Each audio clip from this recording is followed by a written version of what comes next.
Good morning guys, কেমন আছো তোমরা সবাই? আশা করি সবাই ভালো আছো এবং সুস্থ আছো। আসামের ছোট্ট শহর হোজাই থেকে আমি সুইটি তোমাদেরকে আমার চ্যানেলে অনেক অনেক ওয়েলকাম আর অনেক ভালোবাসা জানিয়ে আজকের ব্লগটা শুরু করছি। তো তোমরা আমার পাশে থাকো আর সঙ্গে থেকো আর ভিডিওটাকে পুরো দেখতে থাকো। আশা করি তোমাদের ভালো লাগবে আর তোমরা আমাকে একটু সাপোর্ট করো, কারণ কি তোমাদের সাপোর্টের আমার অনেক দরকার। আর যারা যারা আমার ফ্যামিলি মেম্বার হয়েছো তাদেরকে অসংখ্য ধন্যবাদ আমারকে সাবস্ক্রাইব করার জন্য, আমাকে মানে তোমাদের সাথে ফ্যামিলির মতো জয়েন করার জন্য আমি অনেক অনেক খুশি হয়েছি।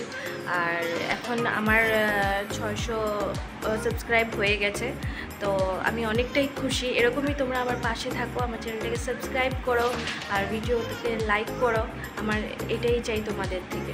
আর এদিকে দেখো এখন বাজে 9:30, শাইরি এখনও ঘুমিয়ে আছে কারণ আজকে সানডে। তো কালকের থেকে সকাল 8টার থেকে স্কুল করে দিয়েছে, কারণ কি যে গরম পড়েছে, মানে সকাল 5টা থেকেই মনে হয় রোদ উঠে যায়, মানে বলার মতো না। আর কারেন্ট রাত্রেবেলা না থাকাতে আমরা এতটা ঘুমোতেও পারি না, কারণ ইনভার্টার নেই ঘরের মধ্যে, সেজন্য মানে ঘুমটা হয় না, রাত্রে কারেন্ট চলে যায়। এখন আমরা ইনভার্টারটা নিতে পারিনি, নিব পরে।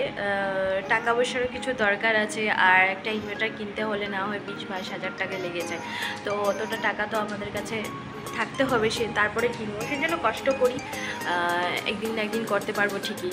তো আর আমার ঘরেও এতটা জিনিস নেই, যেহেতু আমি ভাড়া থাকি, তো অতটা জিনিস আমি ঘরের মধ্যে নেই না। যে আমার ঘর মনে হয় আমার যেদিন আমার ঘর হবে সেদিন নেব।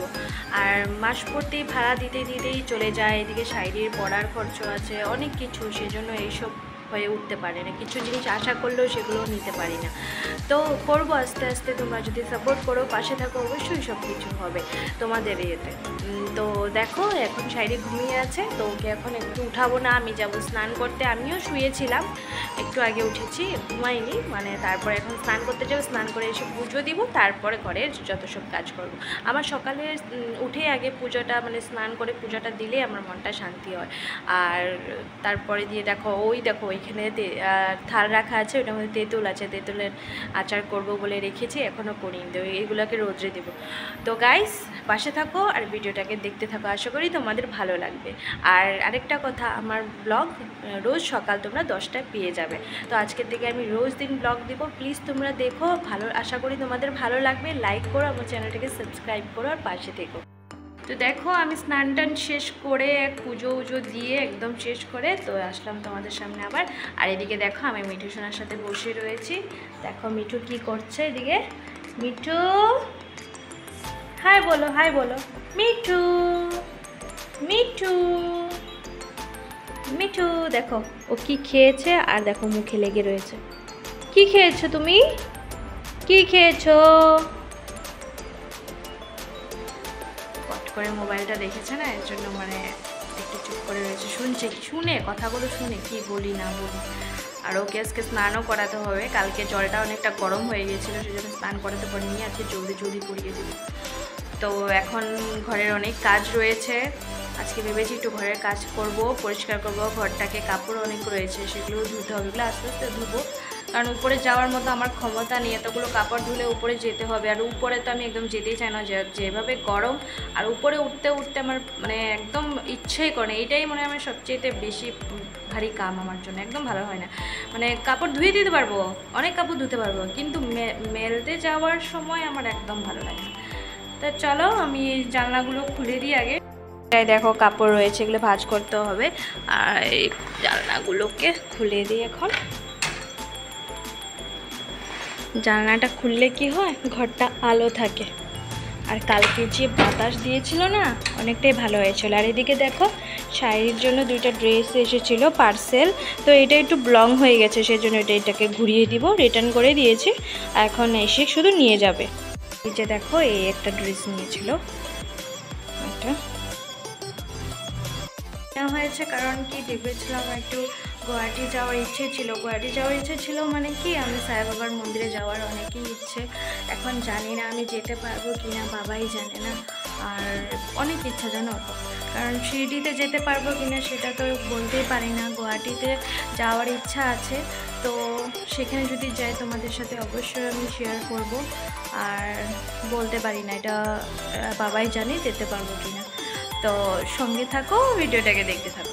গাইস দেখো এখানে আমি পটল আর তোমার কাঁকরোল আর আলু কেটে নিয়েছি, এটা দিয়ে তরকারি করব। আর এইদিকে দেখো শুকনো লঙ্কাটাকে ভিজিয়ে রেখে দিয়েছি, যেহেতু শুকনো লঙ্কার গুঁড়াটা শেষ হয়ে গেছে, তো এটাকে বেটে আমি শিলনোড়াতে তারপর এটাকে তরকারি করব।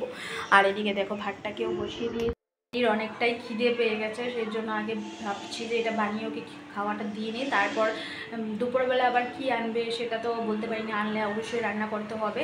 আর আমাদের দেরি হয়ে যায়, দুপুর থেকে বাজার থেকে আনবে, পরে রান্না করবো, পরে খাওয়া হয়। সকাল সকাল বাজারটা মানে আনতে পারার মতো হয় না। তো চলো আমি শাড়িকে খাওয়াটা দিয়ে নিই, তারপর বাকি কাজগুলো পরে করবো। দেখো এইদিকে মিঠুকে আমি একটু খাওয়া দিয়ে দিয়েছি, এদিকে দেখো জল দিয়েছি, আর এদিকে একটু পটলের সবজি বানিয়েছিলাম, ওটা দিয়ে ওকে ভাত দিয়েছি। খেয়ে নাও মিঠু, খেয়ে নাও।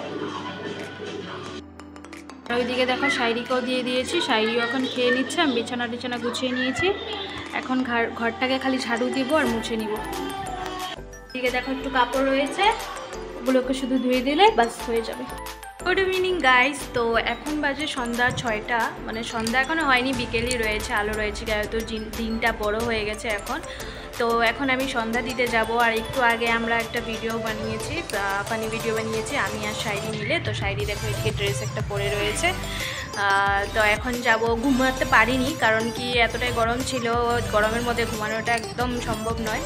তো এদিকে দেখো কারেন্ট তো যাচ্ছে, কারেন্টের কোনো ঠিকানা নেই। আর রাত্রেবেলা তো আরও বেশি জ্বালায়, মানে বলার মতো না।